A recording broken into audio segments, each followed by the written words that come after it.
No fue una discusión religiosa. Fue una disputa por el control. Mientras muchos veían señales y esperanza, quienes dirigían el sistema veían una amenaza a su poder y a su influencia. El enviado no llegó para adaptarse a las reglas establecidas. Llegó para exponerlas. Hoy vamos a analizar por qué quienes más conocían la ley fueron los primeros en pedir que su voz fuera silenciada. Esta es la historia de una confrontación que cambió el curso de la humanidad. Pensemos por un momento en las expectativas. Cuando un pueblo lleva siglos esperando una solución, esa espera se moldea de una forma muy específica. Lo que se esperaba en aquel entonces no era un maestro espiritual que hablara de paz interior. Se esperaba un libertador, un caudillo con la fuerza militar y política para restaurar un reino perdido.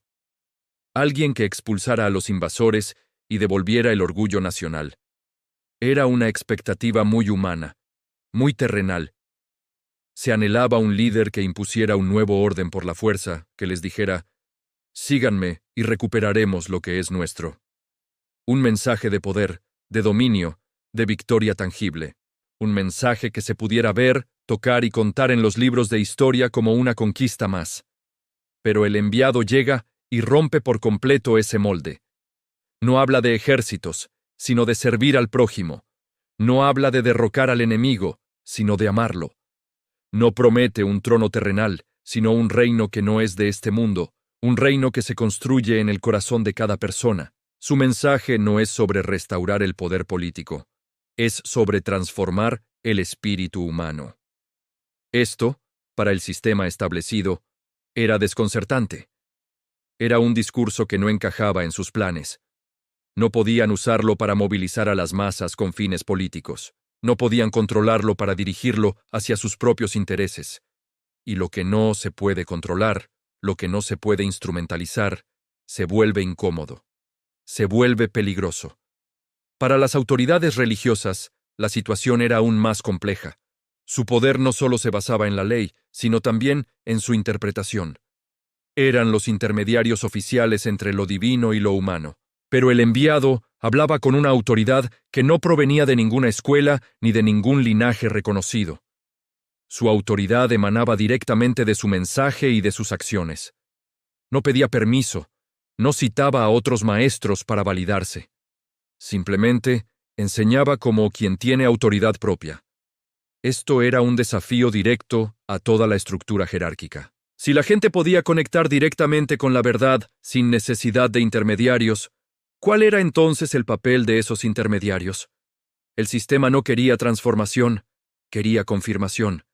Querían que el enviado validara su poder, no que lo hiciera irrelevante. El punto de quiebre, el momento en que la tensión se volvió insostenible, llegó cuando la confrontación se trasladó al corazón mismo del sistema. El templo. El templo no era solo un lugar de oración, era el centro económico, social y religioso de la nación. Allí se realizaban los sacrificios, se cambiaba la moneda y se vendían los animales considerados puros para las ofrendas. Era una maquinaria bien engrasada, un negocio que generaba enormes ingresos y que estaba, por supuesto, controlado por la élite sacerdotal. Cuando el enviado entra y vuelca las mesas de los cambistas y de los vendedores, no está cometiendo un simple acto de vandalismo o una protesta aislada. Está realizando una declaración simbólica y literal de una potencia devastadora. Su acción no fue solo contra la corrupción o el comercio en un lugar sagrado. Fue un juicio directo a un sistema que había convertido la fe en un trámite, la devoción en una transacción comercial.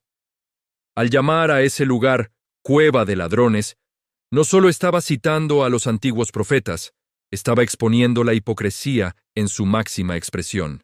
Estaba diciendo en voz alta lo que muchos quizás pensaban en silencio: que la casa de oración se había convertido en un mercado, que los intereses económicos habían desplazado al propósito espiritual. Al hacerlo, dejó en evidencia una estructura que había priorizado la costumbre y la conveniencia por encima de lo sagrado. Llamó a las cosas por su nombre, sin miedo, sin rodeos. Desde ese instante, el sistema entendió que su mensaje era demasiado disruptivo para seguir siendo ignorado. Ya no era un simple predicador excéntrico de Galilea. Se había convertido en una amenaza directa a sus intereses y a su fuente de poder. A partir de ese momento, la maquinaria del sistema se puso en marcha, no para entender el mensaje, sino para silenciar al mensajero. El razonamiento de las autoridades fue frío, pragmático y estratégico. No fue una reacción emocional o impulsiva. Fue una decisión calculada, como queda registrado en los textos. Se dijeron a sí mismos: si dejamos que esto continúe, todo el mundo lo seguirá y nuestra influencia se acabará. Es mejor que una sola persona muera por el bien del pueblo, a que toda la nación perezca. Analicemos esa frase. ¿El bien del pueblo? ¿Realmente se referían al bienestar de la gente? ¿O se referían a la preservación de su propio orden, de su propio estatus? Eligieron proteger su estabilidad, su control, su sistema, antes que detenerse a considerar si en las palabras de el enviado había una verdad que necesitaban escuchar. El miedo a perder el control fue más fuerte que la búsqueda de la verdad. Vieron que las multitudes lo seguían, que su popularidad crecía y que su mensaje de un reino diferente estaba calando en la gente. Eso representaba una pérdida de control inaceptable. Para ellos, era más seguro eliminar la fuente del problema que arriesgarse a que todo su mundo se viniera abajo. Prefirieron la estabilidad de un sistema conocido, aunque corrupto, a la incertidumbre de una transformación radical, aunque fuera verdadera. No fue ignorancia, no fue un malentendido. Fue una elección consciente de proteger el poder a toda costa.